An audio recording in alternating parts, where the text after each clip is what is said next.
Well, since we're on the topic Okay. of man juice, It's great. Since we're on that topic. right, just to get the ball rolling, All right. a South Carolina GOP senator speaks on Common Core and gay man juice. Okay. This website doesn't believe the federal government should have any involvement whatsoever in education, a contention capably reinforced by the last 5 decades of academic achievement and benchmarks. We're not alone in that belief either. We have little to show for the $2 trillion in federal education spending of the past half century, policy analyst Andrew J. Coulson of the Cato Institute said during a congressional testimony in 2011. In the face of concerted and unflagging efforts by the Congress and the states, public schooling has suffered a massive productivity collapse, and it now costs 3 times as much to provide essentially the same education as we provided in 1970. Okay. And not only is it costing more, American students are falling further and further behind their global peers. Yeah.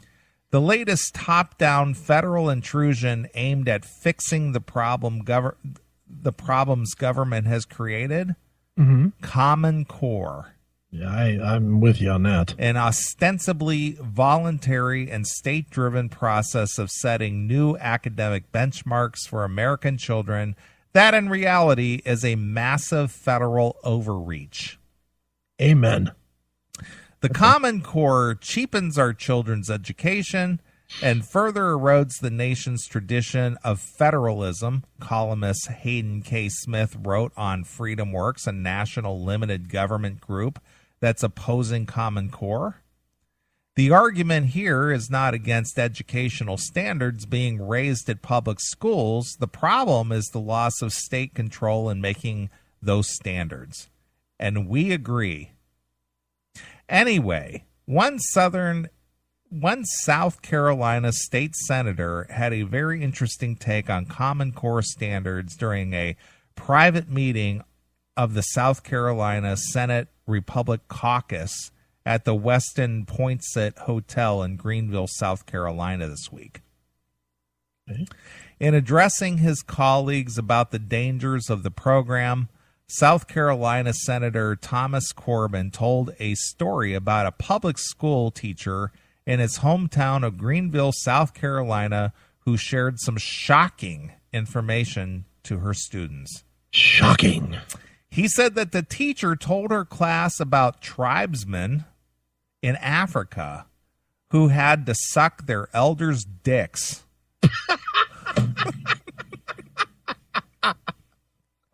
A source who attended the gathering told Fitz, "Wait, what?" That's hilarious. The source later corrected their geography and said the teacher was referring to tribes in Papua New Guinea, specifically the Sambia and the Itoro, in which elders force younger men to fillet them and ingest their semen in an effort to enhance their virility. Oh, God. I could see this being a NAMBLA hotspot in the travel world. Suck my dick, son. Can't you just see the NAMBLA special to Papal? Yeah. They run it like the Hooters airline. That's right. Instead of running down to Hooters in Miami, they run down to Papau. I think it's Papau. Have the head of NAMBLA doing the commercial with Gary Glitter music playing in the background. Exactly. Hey, ever been to New Guinea? Like to suck a man's dick? What the hell?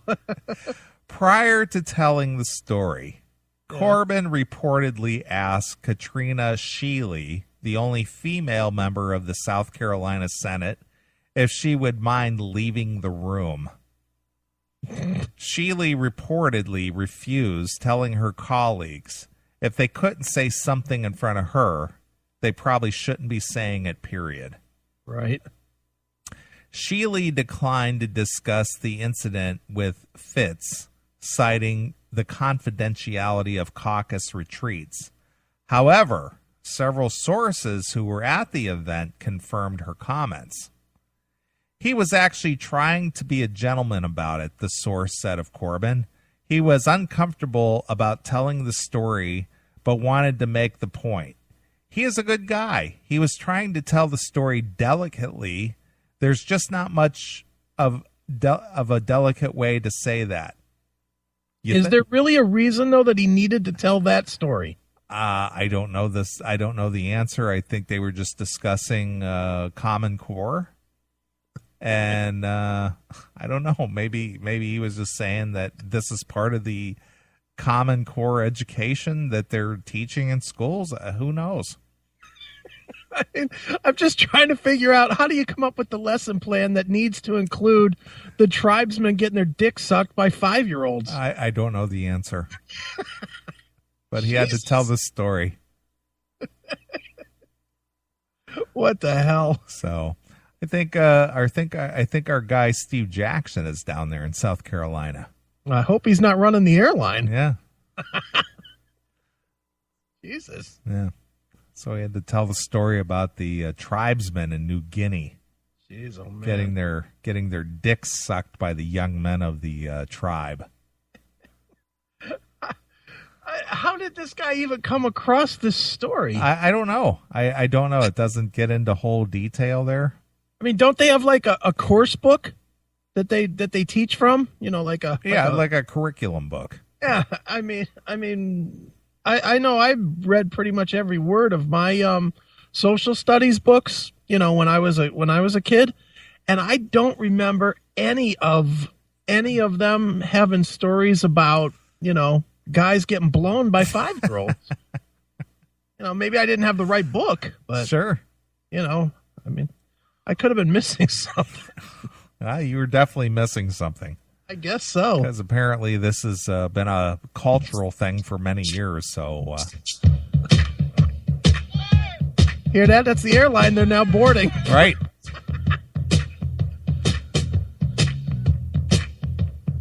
I could just see that. I could see the commercial so clearly in my head. Do you want to get your dick sucked by a little boy? Right. Join me, Gary Glitter. Where it's perfectly legal. Yeah, it's perfectly legal in our country to come over and get blown by 5-year-olds. Now boarding on NAMBLA Airlines. It's your trick to prepubescent paradise.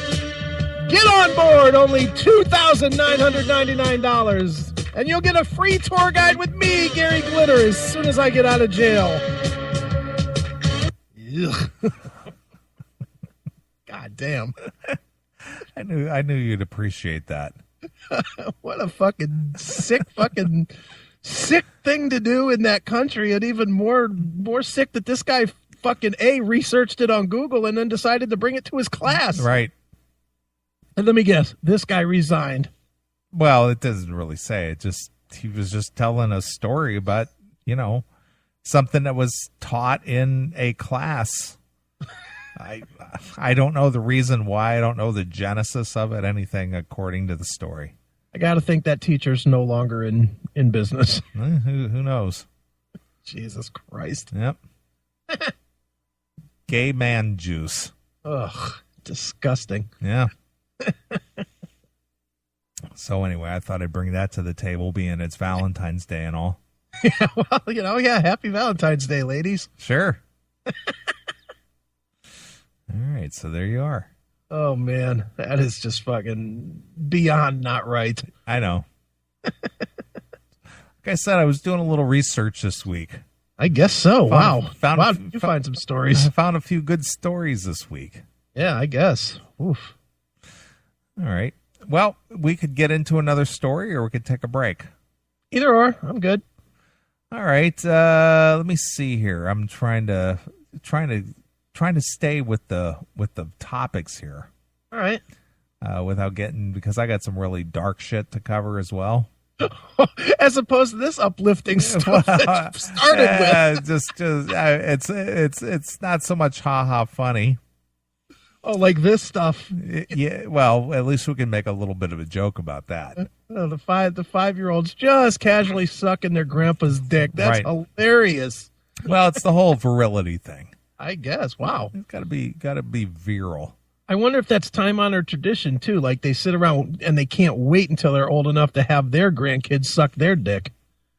I wonder how many years they think about that. Like, do you think that when their grandkid is born, they just start counting down the days till that mouth? You know, someday you're gonna suck my dick, son. For now, I'll give you a candy out of Grandpa's pocket, but soon it'll be my cock. Right. I will share the secrets of life with you and make you a man. First the butterscotch, then the vanilla. Right. Oh, man. So wrong. Yeah, I know. I know it. Ugh, yuck. Let me see here. I'm looking at the stories that got picked. I'm trying to... Well, you want to play a song while you figure it out? Yeah, let's play a song. All right. Can I pick one or you got Sure. one? No, you go right ahead. All right. I would like you to go to Love Hates Blackout in the Red Room. Okay. And in honor of all these uplifting stories about disgustingness, how about if we go with Gangbang Slave Girl? Okay. You know, that seems appropriate for Valentine's Day. It is appropriate. Yeah. All right. I'll be glad to play that. I would like to hear Slave Girl. All right, everybody, go get a drink or a cocktail or whatever it is that you're into, and we will play a tune or two, and we'll come back. I got more stories. Awesome. I just want to pick the right ones and put them in order. Put them in some kind of a order that makes sense. Perfect. So, because I'm sure you're gonna enjoy these as much as I did. Excellent. All right, well, here's Love Hate from the Blackout in the Red Room, and this is what, Chris? Slave Girl. Exclusively here On your classic metal show.